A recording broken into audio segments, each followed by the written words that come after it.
I'm Zach Clark, a Senior Product Developer here at US Foods.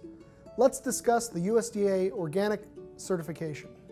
USDA Organic is certified by third-party organizations to verify farmers are meeting the standards set by the National Organic Program, and thus ensures our exclusive brand products meet the organic qualifications to be carried in our Serve Good product lineup.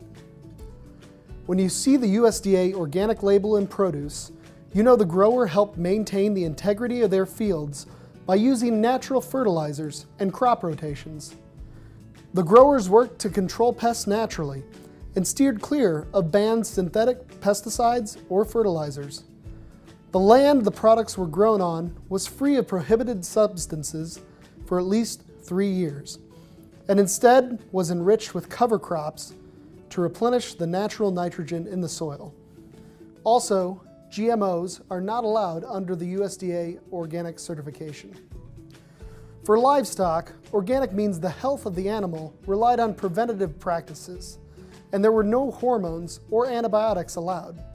The animals had access to organic pasture, clean water, and must-eat organic feed.